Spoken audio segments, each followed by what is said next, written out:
할렐루야. 우리 오늘은 이 본문의 말씀을 통해서 책임지는 신앙을 세웁시다라는 제목으로 말씀의 은혜를 나누겠습니다.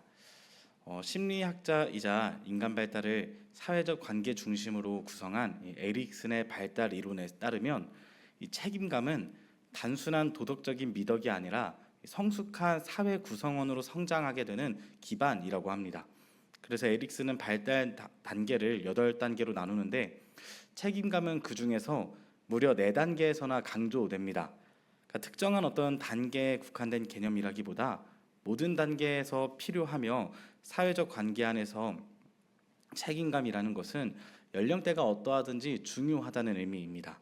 그래서 책임감을 제대로 형성하지 못하게 되면 성숙한 사회 구성원이 되기 어려움을 겪게 될 수 있다고 에릭슨이 이야기합니다.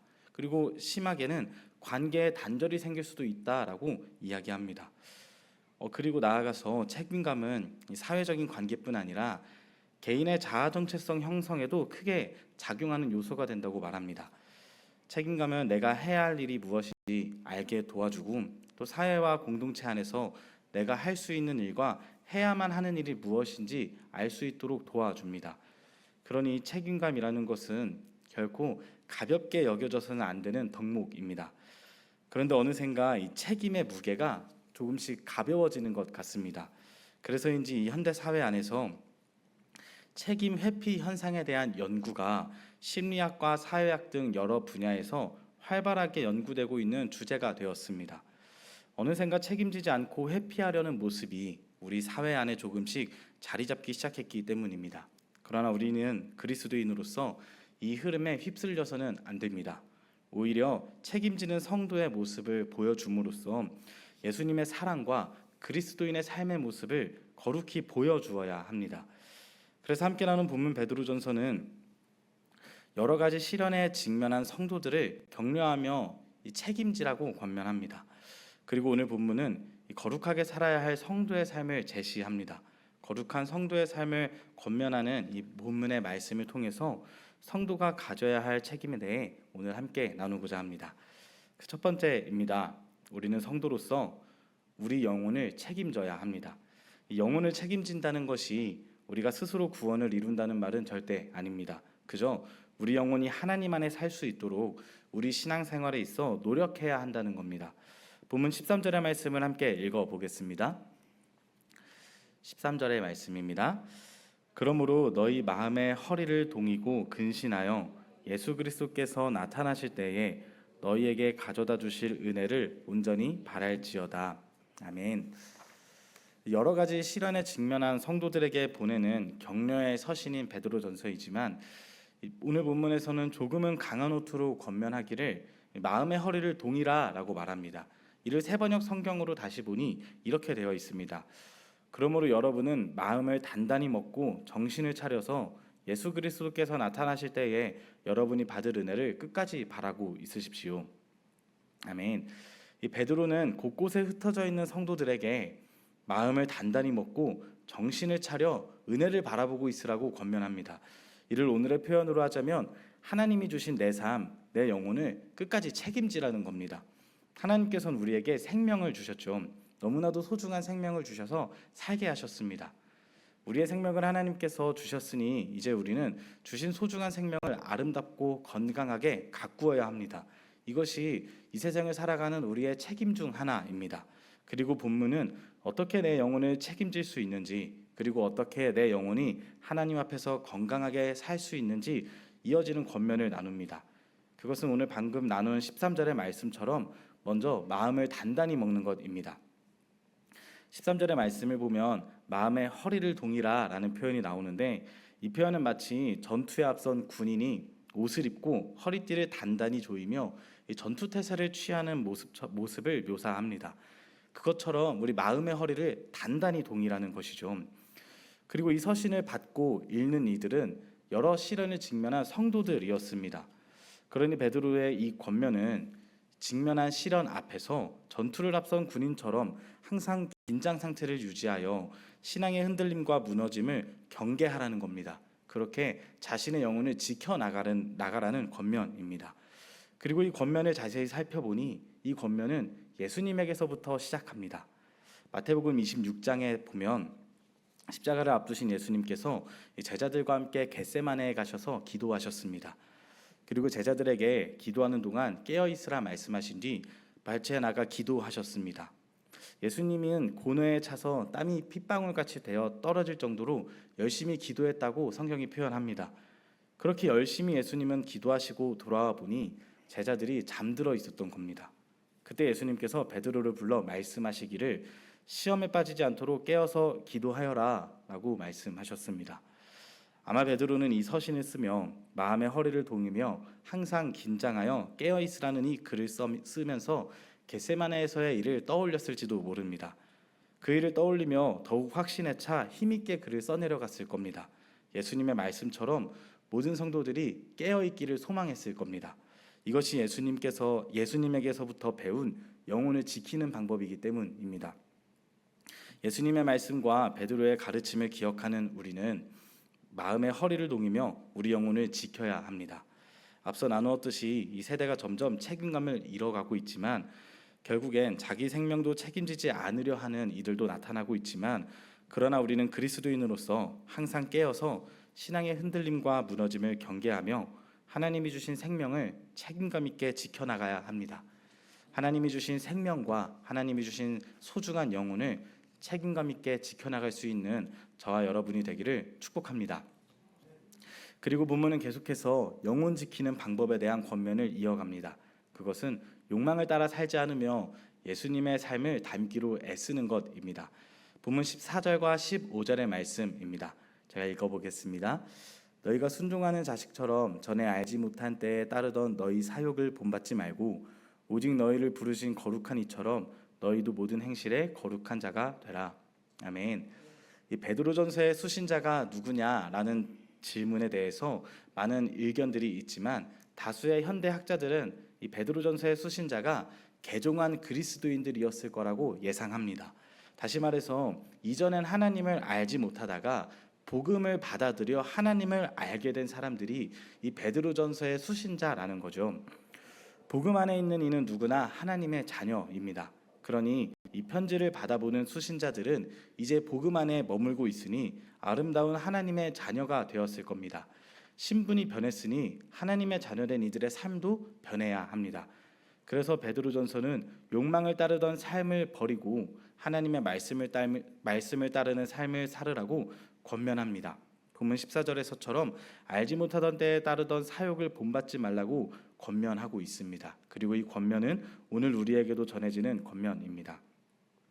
하나님을 아는 우리는 하나님의 자녀로서 생명과 영혼을 건강히 가꾸기 위해 거룩한 행실을 가져야 합니다. 우리의 욕망과 우리의 욕심에 사로잡히기보다 어떻게 하면 하나님의 뜻을 따를 수 있을지 고민해야 합니다. 이것이 하나님이 주신 영혼과 생명을 책임지는 방법이기 때문입니다. 그런데 우리 영혼과 생명을 책임지기 위해서 거룩한 행실을 가지는 것이 어떤 것인지 생각해보고 또 그 생각한 대로 살아내기란 결코 쉽지만은 않은 일입니다. 어쩌면 죄인된 우리의 습성 때문에 완벽하게 할 수 없는 일인 것 같기도 하죠. 그래서 본문은 15절의 권면을 이어갑니다. 15절에 말하길 오직 너희를 부르신 거룩한 이처럼 너희도 모든 행실에 거룩한 자가 되라고 권면하고 있습니다. 거룩한 행실, 거룩한 삶의 전제는 예수님입니다. 우리는 예수님을 닮아가야 합니다. 예수님 닮은 삶이야말로 진정으로 우리 영혼과 생명을 책임질 수 있는 삶이 되기 때문입니다. 이 일을 우리 스스로는 해나갈 수 없기에 예수님께서 몸소 오셔서 본이 되어 주셨습니다. 직접 이 땅에 오셔서 인생을 살아가시며 이것이 책임지며 사는 삶이라는 것을 몸소 보여주셨습니다. 그래서 이어지는 베드로전서 2장 21절에서 이렇게 선포합니다. 그리스도께서는 여러분을 위하여 고난 당하심으로써 여러분이 자기의 발자취를 따르게 하시려고 여러분에게 본을 남겨 놓으셨습니다. 아멘. 예수님께서는 우리를 위해 앞서가시며 발자취를 남겨주셨습니다. 우리의 본이 되어주셨습니다. 이제 우리는 그분의 삶을 따라가야 합니다. 예수 닮기를이라는 찬양이 있는데 이 찬양의 가사를 보면 고백하기를 예수님 닮는 것이, 예수님 보는 것이 내 평생의 소원이라고 고백합니다. 그리고 이어 고백하기를 완전하신 예수 새롭게 하시네 연약한 내 영혼 온전하게 되리라고 고백합니다. 완전하신 예수님께서 우리를 새롭게 하시니 우리가 그분의 삶을 닮아가고자 애쓰다 보면 우리 영혼이 온전해진다는 고백입니다. 이 고백처럼 예수님 닮은 것이 우리 평생의 소원이 되고 또 예수님 닮은 삶을 살아가며 우리 영혼과 생명을 온전히 가꾸어 나가는 저와 여러분이 되기를 주님의 이름으로 축복합니다. 베드로전서의 이 권면들은 자세히 살펴보면 이미 죄에 빠져 있는 이들에게 너희가 거룩하게 살아야 한다며 다그치는 권면은 아닙니다. 이 권면들을 자세히 살펴보면 그리스도인으로서 그리스도인답게 사는 것이 당연하다고 말하는 권면입니다. 그리스도인이 되었기에 그리스도인처럼 살아가라는 건강한 권면인 것이죠. 그리스도인으로서 하나님이 주신 생명과 영혼을 아름답게 가꾸며 책임지는 삶은 어찌 보면 너무나 당연한 삶입니다. 하지만 안타깝게도 복음을 모르는 이들은 때때로 자신의 생명과 영혼을 아름답게 가꾸기를 포기합니다. 심지어 때론 복음을 아는 이들까지도 자신의 생명과 영혼을 귀하게 여기지 않는 순간들이 있습니다. 그래서 사회 안에 자해와 자살 같은 문제들이 끊임없이 발생합니다. 그리고 소망하기로는 이 흐름을 우리가 끊어낼 수 있기를 소망합니다. 이 흐름이 우리 주변에 자리 잡지 않게 되기를 바랍니다. 우리는 그리스도인으로서 마땅히 생명과 영혼을 책임지며 살아야 하기 때문입니다. 이전에 중등부 전도사로 사역했던 적이 있습니다. 그때 만났던 한 아이는 자해와 자살 시도를 몇 번이나 하여 몇 번이나 정신병원에 입원하던 아이였습니다. 참 감사하게도 그래도 퇴원하면 일상생활을 하던 중에도 주일마다 예배 시간에 오곤 했습니다.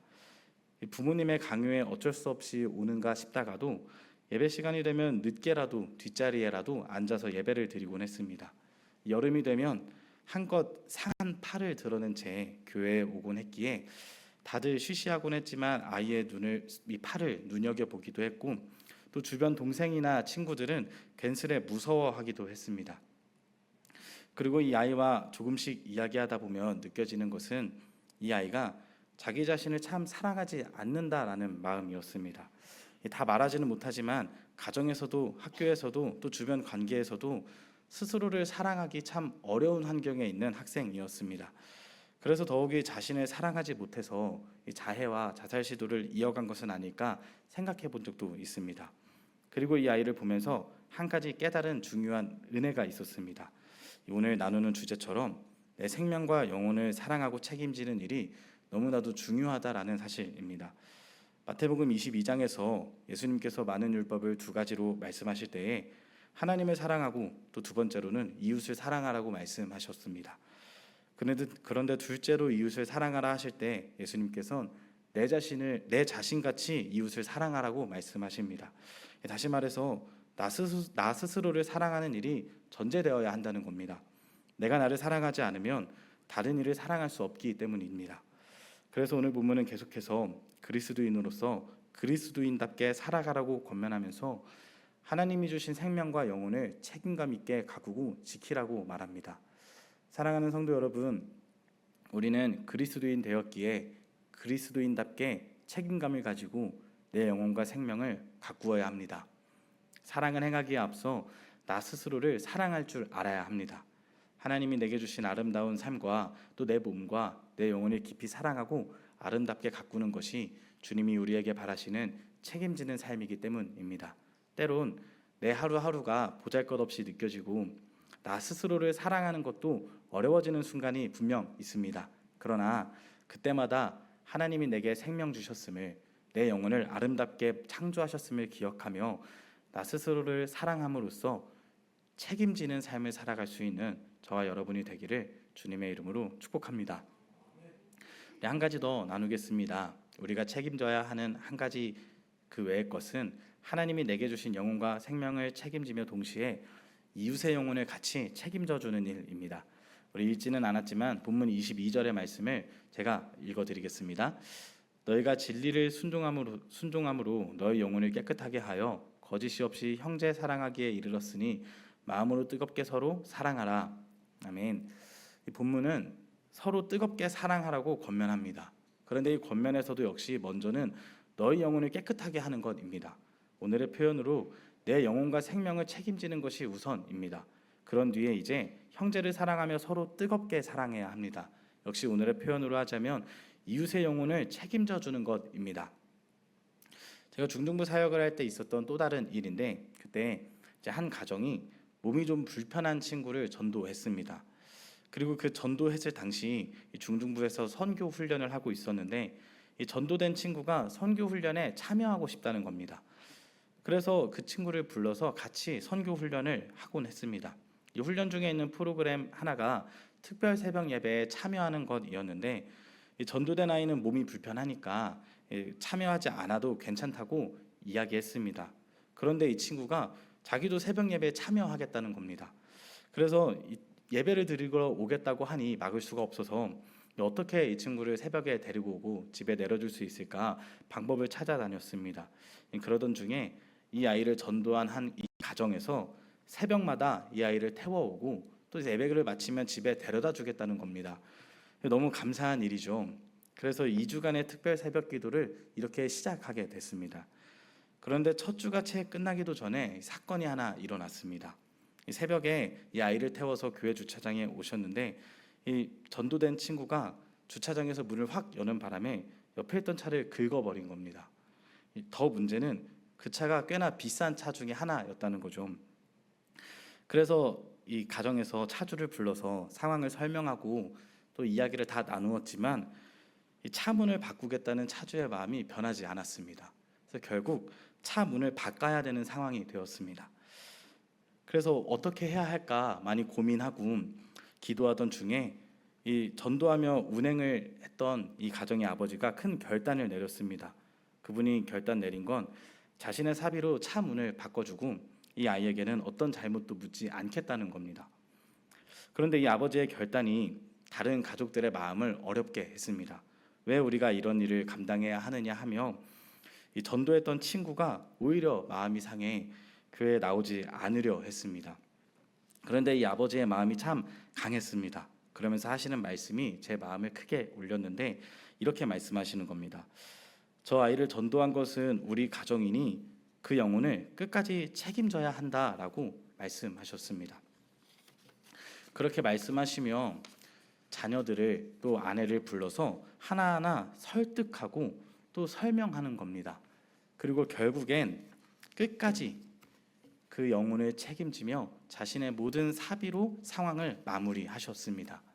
이 모습을 보며 이웃의 영혼을 책임지는 것이, 한 영혼에게 복음을 전하는 것이 얼마나 귀한 일인지 다시 한번 생각해봤던 기억이 납니다. 우리는 이웃의 영혼을 책임져야 합니다. 하나님께서 우리에게 이웃을 맡기시기 때문입니다. 또 맡기신 일에 충성하며 책임지는 것이 자녀가 된 우리가 해야 할 일입니다. 그래서 본문은 먼저 우리 영혼을 깨끗하게, 곧 우리 영혼을 책임진 뒤에 형제의 영혼도 책임지며 가꾸어 사랑하라고 권면합니다. 이것이 그리스도인 된 우리가 그리스도인답게 살아가는 방법입니다. 하나님을 사랑하고 또 내 영혼을 사랑하며 그리고 이웃을 사랑하는 것이 그리스도인답게 살아가는 책임지는 삶인 줄 믿습니다. 사랑하는 성도 여러분, 그래서 우리 모두가 책임지는 삶을 살 수 있기를 축복합니다. 먼저는 내 영혼을 사랑하고 내 영혼을 책임지며 내 영혼과 생명을 건강하게 가꿀 수 있는 저와 여러분이 되기를 축복합니다. 그리고 나를 사랑하는 그 마음으로 이웃을 사랑하기에 그들의 영혼까지도 책임질 수 있는 건강하고 성숙한 그리스도인처럼 살아가는 저와 여러분이 되기를 시간 주님의 이름으로 간절히 축복합니다.